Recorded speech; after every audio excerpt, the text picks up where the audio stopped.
Terima kasih Mbak Sinta. Tapi sebelum saya menjelaskan terkait dengan penanganan kasus yang sedang kami tangani tersebut, kami menyampaikan bahwa saat ini Menteri Lingkungan Hidup dan Kehutanan sudah membentuk satuan tugas pengendalian pencemaran udara wilayah Jabodetabek. Langkah-langkah yang kita lakukan itu adalah bagaimana kita bisa mengatasi permasalahan-permasalahan yang terjadi berkaitan dengan menurunnya kualitas udara di Jabodetabek ini. Ada beberapa langkah yang kita sedang lakukan, ya kita mengidentifikasi sumber-sumber ya emisi yang ada di wilayah Jabodetabek secara detail. Kemudian juga kita mendorong dilakukannya karena kita tahu ada dua sumber penting, yaitu pertama adalah sumber bergerak, dalam hal ini kendaraan bermotor. Yang kedua adalah sumber tidak bergerak yang terkait dengan kegiatan industri, pembangkit listrik, tenaga uap ataupun batu bara, boiler, kemudian peleburan logam, kemudian termasuk juga pabrik semen, dan juga pembakaran terbuka yang dilakukan oleh banyak pelaku-pelaku lainnya. Jadi ini langkah-langkah yang harus kita lakukan. Tadi saya sampaikan inilah sumbernya. Kemudian langkahnya adalah kita mendorong dilakukan pengujian emisi kendaraan sehingga kita bisa menentukan langkah-langkahnya, mendorong mereka melakukan perawatan kendaraan mereka sehingga bisa mengurangi emisi kendaraan yang menyebabkan pencemaran lingkungan. Tidak hanya melakukan uji emisi perawatan, tapi juga kita akan melakukan langkah-langkah strategik lainnya. Di samping itu, ya, saat ini juga kami sedang melakukan upaya-upaya pengawasan terkait dengan sumber-sumber bergerak yang sebagaimana saya sebutkan tadi. Apabila dalam pengawasan ini kami temukan adanya pelanggaran, maka akan kami lakukan langkah-langkah hukum, termasuk penghentian kegiatan, penerapan sanksi administrasi, kemudian gugatan perdata dan juga penegakan hukum pidana. Jadi langkah-langkah ini terus akan kami lakukan untuk memastikan kualitas udara di Jakarta ini, wilayah Jabodetabek ini membaik.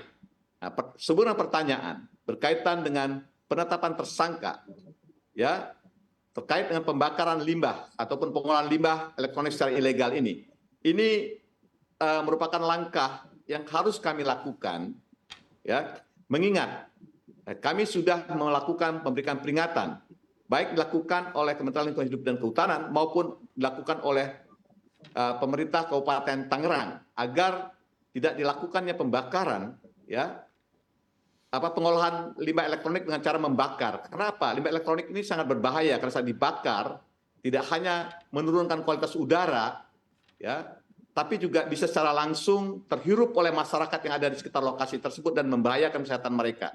Karena pembakaran limbah elektronik ini bisa menyebabkan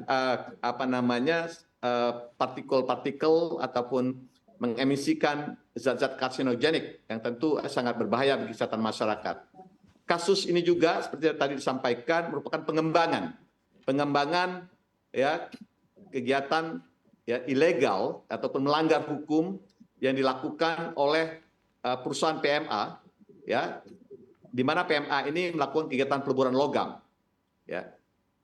Salah satu sumber bahan bakunya adalah dari hasil pembakaran, ya, pembakaran limbah elektronik yang dilakukan oleh masyarakat. Jadi untuk memutus rantai ini, maka kita harus lakukan langkah-langkah penetapan tersangka oleh pembakaran limbah elektronik dilakukan oleh masyarakat, dan juga tidak hanya masyarakat, dalam hal ini pembakaran limbah oleh para pemodal dan juga ada melibatkan masyarakat, dan juga kita lakukan penetapan tersangka terhadap direktur utama ini, perusahaan PT XLI, yaitu saudara BSS. Nah, langkah kami lakukan karena kami punya otoritas berdasarkan undang-undang untuk melakukan penyidikan. Ya, kami lakukan penyidikan, tentu juga kami berkoordinasi dengan pihak-pihak aparat hukum lainnya. Kemudian saat ini sedang dilakukan proses penyidikan. Ya, nanti setelah kami berkonsultasi juga dengan pihak kejaksaan dalam menentukan langkah-langkah hukum selanjutnya. Ya, itu Mbak Sita bisa sampaikan. Baik Pak, terkait dengan polusi udara ya Pak, bukan hanya artinya di Jakarta atau mungkin Banten dan seluruh wilayah yang ada di Indonesia Pak, beberapa kota yang ada di Indonesia. Kita lihat sebetulnya kan sumbernya memang ada banyak ya. Bukan hanya soal dari pembakaran seperti tadi Bapak sampaikan bahwa pengolahan limbah elektronik ini memang tidak boleh dibakar, sudah ada peringatan lebih dulu. Tapi juga yang tidak kita bisa lupa adalah ada PLTU juga Pak yang menyumbang polusi. Lalu ada juga industri manufaktur yang juga menyumbang polusi selain daripada kendaraan pribadi atau kendaraan bermotor. Nah, Anda sendiri melihatnya khusus untuk PLTU dan juga mungkin industri pabrik-pabrik lah Pak. Ini sudah seperti apa artinya pengawasannya atau Satgas ini bergerak sudah sejauh mana Pak terkait dengan upaya untuk bisa menurunkan polusi yang ada? Ya, untuk mengantisipasi hal tersebut saya sampaikan tadi salah satu tugas kita adalah melakukan pengawasan dan melakukan penegakan hukum apabila dilihat ada pelanggaran-pelanggaran. Kami sudah menerjunkan lebih pada 100 pengawas ya, lingkungan hidup, kemudian juga pengendali dampak lingkungan dan juga didukung oleh para penyidik ya di beberapa lokasi di Jabodetabek ini. Baik di sekitar Jakarta, Bogor dan juga Bekasi. Ini sudah kita lakukan pengawasan. Kami juga sudah melakukan tindakan-tindakan ya terkait dengan penghentian kegiatan. Ini kita sudah lakukan penghentian kegiatan di 4 lokasi ya berkaitan dengan stockpile yang akan digunakan untuk kegiatan-kegiatan pembangkit listrik maupun juga untuk boiler. Ini sudah kita lakukan penghentian kegiatan, kita lakukan penyegelan. Kami juga melakukan penyegelan terkait dengan peleburan logam, ya, baja di sekitar Jakarta. Ini satu pabrik sudah kita lakukan penyegelan. Kami juga melakukan penyegelan, penghentian kegiatan di salah satu kegiatan di Bekasi.